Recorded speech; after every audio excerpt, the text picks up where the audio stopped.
যুক্তরাষ্ট্র, ইসরায়েল ও ইরানের মধ্যকার যুদ্ধ বন্ধে কূটনৈতিক তৎপরতা চালিয়ে যাচ্ছে পাকিস্তান।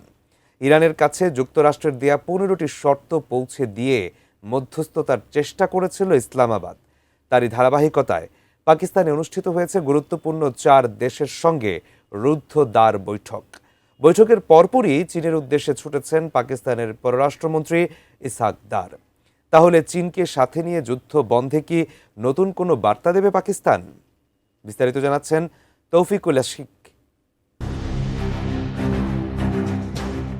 ইরান যুদ্ধের পঞ্চম সপ্তাহে এসে এক নজিরবিহীন কূটনৈতিক তৎপরতা শুরু করেছে পাকিস্তান। 29 মার্চ সৌদি আরব, তুরস্ক ও মিশরের পররাষ্ট্রমন্ত্রীদের নিয়ে 100 মিনিটের এক রুদ্ধদ্বার বৈঠক অনুষ্ঠিত হয়। ইসলামাবাদে অনুষ্ঠিত এই বৈঠকের রেশ কাটতে না কাটতেই 31 মার্চ ভোরে বেইজিংয়ে ছুটেছেন পাকিস্তানের উপপ্রধানমন্ত্রী ও পররাষ্ট্রমন্ত্রী ইসহাক দার। চীনের পররাষ্ট্রমন্ত্রী ওয়াং ইর আমন্ত্রণে এই সফরটি সংক্ষিপ্ত হলেও গুরুত্ব অপরিসীম। চলতি বছর এটি ইসহাক দারের দ্বিতীয় চীন সফর।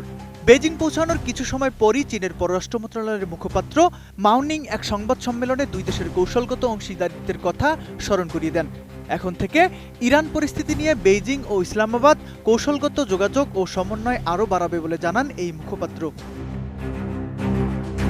কোয়ালিটি সম্পন্ন আন্তর্জাতিক মানের still bar CSRM, committed for better still.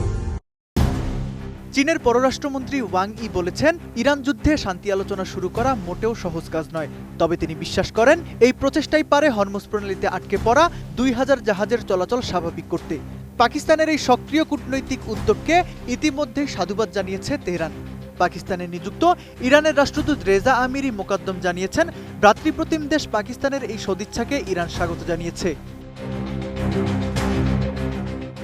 Beijing সফরের আগে ইসহাক দার আভাস দিয়েছেন, পাকিস্তান খুব শীঘ্রই সরাসরি যুক্তরাষ্ট্র ইরান আলোচনার আয়োজন করতে পারে। ইসলামাবাদে এই সংলাপ আয়োজনের জন্য সব ধরনের প্রস্তুতি ইতিমধ্যে শুরু হয়ে গেছে। যদিও ওয়াশিংটন আর তেহরানের মধ্যে এখন পর্যন্ত সরাসরি কোনো ফোনালাপ বা বৈঠক হয়নি, তবে পাকিস্তানের মাধ্যমে পর্দার আড়ালে নিয়মিত বার্তা বিনিময় চলছে। বিশ্লেষকরা বলছেন, সৌদি আরব, তুরস্ক ও মিশরকে সাথে নিয়ে পাকিস্তান যে মধ্যস্থতার জাল বুনেছে তাকে শক্তিশালী ভিত্তির ওপর দাঁড় করাতে চীনের সমর্থন অপরিহার্য। বেজিং যাওয়ার আগে ইসহাক দার এই 3 দেশের প্রতিনিধির সাথে যে দীর্ঘ আলোচনা করেছেন তার মূল লক্ষ্যই ছিল ওয়াশিংটন ও তেহরানের মধ্যে সরাসরি সংলাপের একটি বিশ্বাসযোগ্য কাঠামো তৈরি করা। বেইজিংয়ের এই কয়েক ঘন্টার সফর যুদ্ধবন্ধে বড় ভূমিকা রাখতে পারে। তবে ইসরায়েলের ঘোষিত মধ্যপ্রাচ্য পুনর্গঠনে করা বাজেট এই আশাকে ধোঁয়াশায় ফেলে দিয়েছে। বাণিজ্যের তেল আর রাজনীতির বারুদ, এই দুয়ের মাঝে দাঁড়িয়ে এখন পুরো বিশ্ব তাকিয়ে আছে বেইজিং আর ইসলামাবাদের পরবর্তী পদক্ষেপের দিকে। Toufikul Ashiq, ATN news.